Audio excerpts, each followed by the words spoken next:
પાટણ જિલ્લામાં પાણી વરસાદી પાણીને કેવી રીતે સંગ્રહ કરી શકાય, એને કેચ કેવી રીતે કરી શકાય અને જમીનમાં કેવી રીતે ઉતારી શકાય એ બાબતની ચિંતા કરી.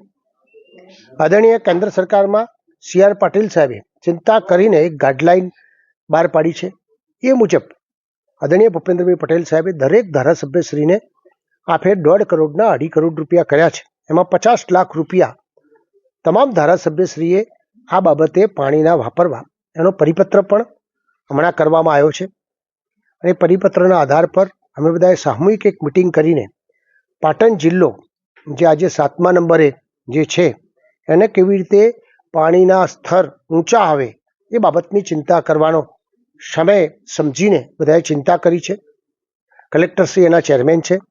અમે એક લક્ષ્યાંક નક્કી કર્યો છે કે ઝડપથી થઈ શકે એ માટે 10,000 4x4 અને 6 અને એની અંદર કપચી નાખીને એમાં પાણી ઉતારી શકાય એવા સરસ ખાડા કરવા. રિચાર્જ જે બોર છે સમગ્ર જિલ્લાની અંદર જે ભૂતકાળની અંદર બંધ થઈ ગયેલા છે એ બધાને 90-10ની સ્કીમની અંદર ચાર્જ કરી શકાય એ પ્રકારની વ્યવસ્થા કરવી. જે કૂવા આપણા ભૂતકાળની અંદર 100 ફૂટ 150 ફૂટ એવા હતા એ પ્રકારના કૂવાઓ પણ શોધીને એમાં પાણી નાખવું. એ સિવાય તળાવો ઊંડા કરવા પ્રકારના લક્ષ્યાંક સાથે આજે પાટણ જિલ્લામાં સામૂહિક રીતે બધાએ નક્કી કર્યું છે. મને ખાતરી છે કે જે લક્ષ્યાંક કર્યું એના કરતાં પણ યોગ્ય રીતે સારું કામ થશે.